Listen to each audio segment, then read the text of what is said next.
Avouons-le, ce passage de l'Évangile nous laisse un petit peu perplexes. Comment comprendre si ton pied t'entraîne au péché, coupe-le? Dans ce cas-là, nous n'avons pas terminé la série des ablations. Pourquoi est-ce que Jésus utilise un langage aussi outrancier, d'une certaine manière? Est-ce que c'est juste pour nous choquer? Évidemment non. Mais en tout cas, c'est pour imprimer dans nos oreilles et ensuite dans notre cœur ce qu'il veut dire. Le tout, c'est de comprendre ce qu'il veut dire. Certains, dans l'histoire de l'Église, l'ont compris au premier degré, et vraiment, ce n'est pas une bonne idée.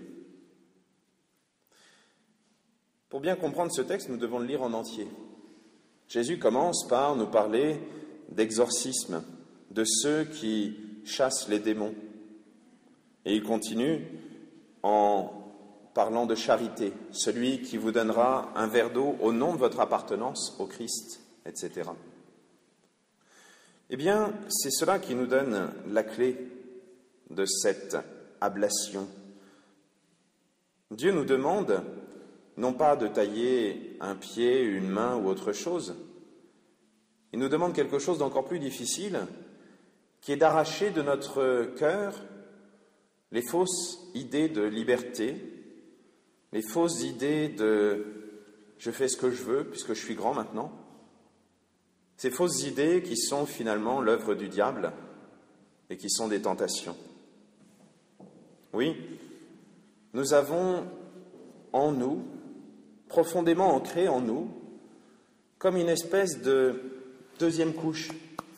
Dans la deuxième lecture, on parle de vêtements, mais plus qu'un vêtement attaché à nous profondément, nous avons cette couche d'habitude et de tromperie que le maître du mensonge, le diable, a placé en nous.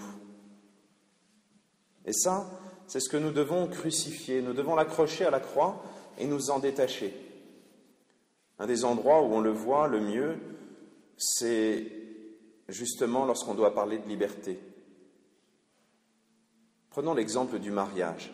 La saison des mariages se termine, et pourtant nous avons tous assisté à un certain nombre de mariages, et quelquefois, parmi les garçons d'honneur ou les invités qui veulent faire les malins, il y en a qui sortent une paire de menottes ou qui parlent de corde au cou en disant « Ah, maintenant tu n'as plus ta liberté ». Alors qu'au contraire, le jour où on se marie, on utilise véritablement sa liberté en entier, toute sa liberté, toute sa vie, et toute cette liberté, on lui donne un sens en l'offrant à quelqu'un, en donnant ce que l'on est à quelqu'un. Et ce jour-là, on est parfaitement libre. Effectivement, c'est le contraire de ce que dit la télé. C'est le contraire de ce qu'on dit dans la pub. Mais je vais vous révéler quelque chose qui est une parole d'évangile. La télé ne dit pas toujours la vérité.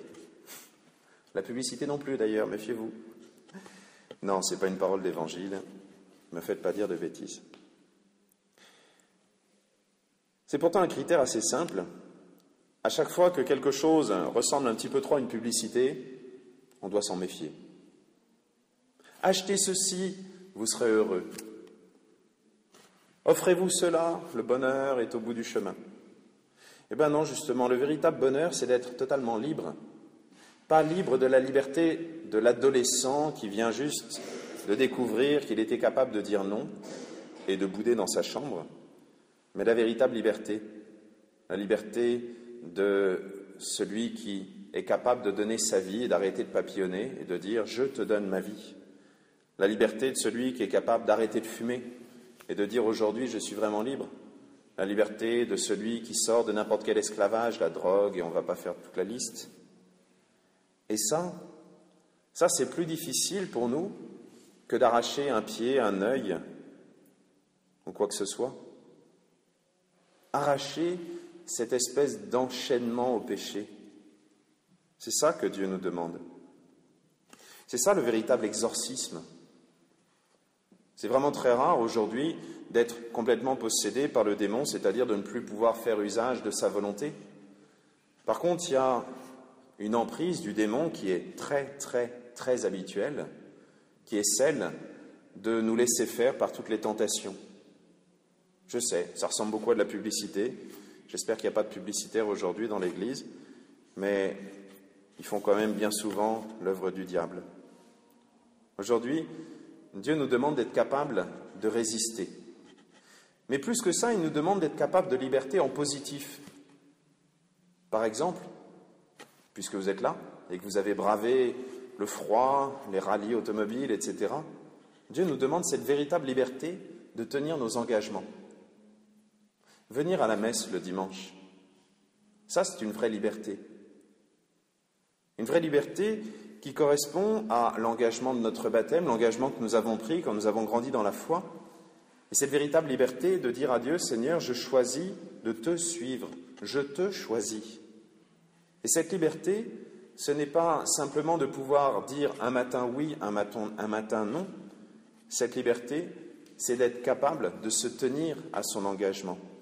Et je reviens toujours à ce bel exemple du mariage. Alors aujourd'hui, c'est ce que nous pouvons demander à Dieu.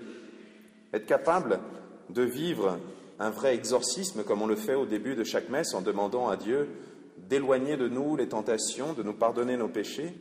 Ce véritable exorcisme qui est d'arracher de nos cœurs toutes ces chaînes, ces esclavages, ces fausses libertés. Demandons-lui surtout de savoir discerner ces occasions de nous libérer, savoir discerner ces occasions de le choisir, lui, totalement. Que Dieu nous aide à être véritablement libres. Amen.